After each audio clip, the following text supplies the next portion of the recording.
Morning, ladies and gentlemen. I'm Professor Biotechnology Science. You can call me the PI of Bioscird. And so I want to welcome you to Bioscird LTDGT laboratory.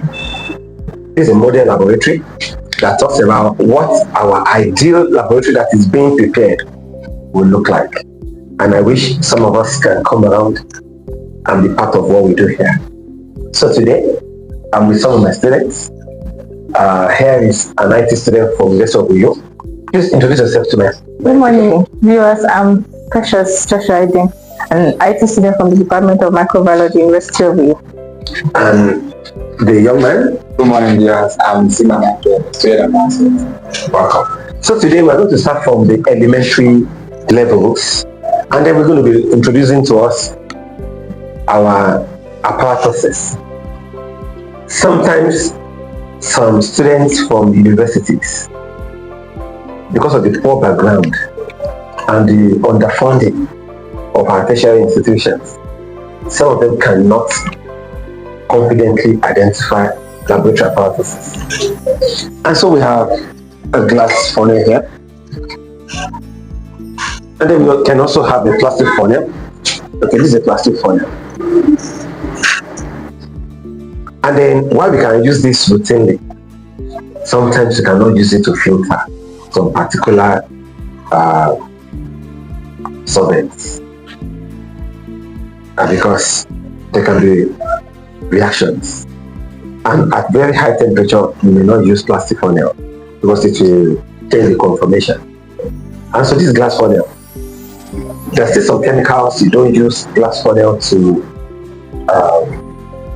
filter with. Okay, and so I think it's just okay for students to know when to use any of these funnels. A conical flask. This is quite very common when we are titrating, and this 100 ml conical flask. There are bigger sizes. This is a 100 ml measuring cylinder, and then you can see it's graduated 10, 20, 30, 40, up to 100. I've asked some students what this is called, and they are saying something else, and it's very appalling. And I cannot blame them. These are intelligent students, but because they've not been exposed to it, you also know what to know because you're exposed to it. This is a volumetric flask, and before you finish SLT or chemistry undergraduate program or pharmacy undergraduate program, you ought to have used this a lot. Unfortunately, if I ask how many times some graduate of pharmacy or medicine or biochemistry, how many times they have used this during their program before they graduated and then carry their certificate, it might not be up to 4 times if it's up to that. And so you will need to use this severally. Volumetric flask, 100 ml volumetric flask. We have a smaller one, which is 50 ml. We have bigger ones. So let me put this here. This is 0.5 liter volumetric flask or 500 ml volumetric flask. And we can also have a 1 liter volumetric flask. This is 1 liter volumetric flask. And so we use this routinely, preparing pseudodosage solution, 1 molar, 2 molar, whatever. And then having this, you can see this is mommy, this is daughter. Don't look like mother and daughter. Don't look like they do. And so the way we handle them, the way we use them, you can see the ring there. That is where your solvents will finally stop with the lower meniscus on this.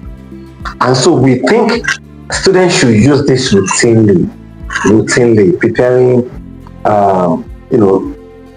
known strength of solutions. And if we don't, then it's unfortunate. Bottom flask, you can see the bottom is flat. There's another variant of this, but the bottom is not flat like this, it's just round. We've got a round bottom flask. And this have I not shown us here? So this is the beaker here. And then we have specific gravity bottles in them. Okay, in it. So this is a beaker. This is this 500 ml beaker. And so we need to know what a beaker is, what a conical flask is, what a volumetric flask is, and not call one the other. And so I think we should also have our pipettes, our burettes, maybe those ones will be in there. So let's come into the lab and see what it's like. All right then. Okay, we have our test tube back here, and then you can see the test tubes arranged on the rack. Right. Okay. Also, I have a pasture pipette here. You can just use this to pick your solution or solvent, and then you can deposit. And it's also graduated. You can see the graduation. All right. Okay. So I have my pipette here. This is the hygiene pipette. We are used to sucking this in my undergraduate days, in my formative days, and sometimes nobody does that anymore. So you are going to have to use a pipette filler. This is a pipette filler. All you do is just get this in here. That way, good. And then you can get it into, and then press like this, and then it sucks it up till it gets to the back. You can now drop into this. You discharge it.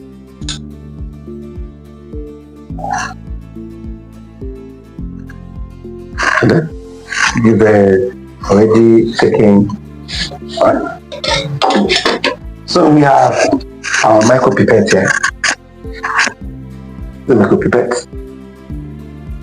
And then you can adjust to the volume that you want, 40 microliter. And then you can pick,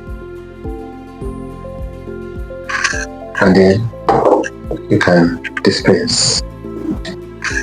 And sometimes when you come to our lab, you may have 20 bottles like this. Look at this here. I'm going to take from here and pick.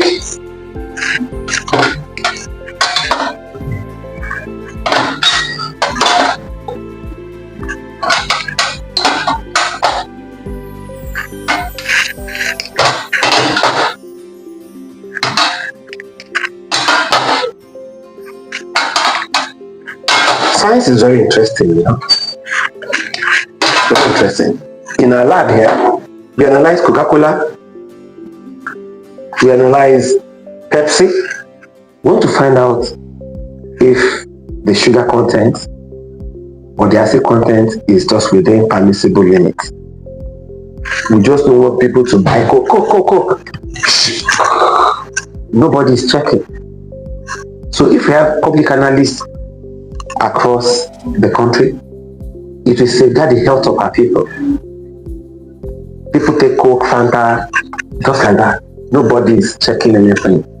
Pure water. Nobody is checking anything.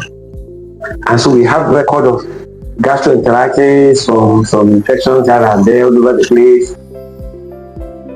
It never used to be like it was before, where we have sanitary inspectors going to people's houses to see the water they drink. Now the water people drink, contaminated water, is just sold on the street everywhere, and nobody is checking anything, and it's putting a challenge on our health system, where doctors have to attend to a lot of persons who have issues from what will have been made in the board. Ladies and gentlemen, thank you for listening to us. Bye.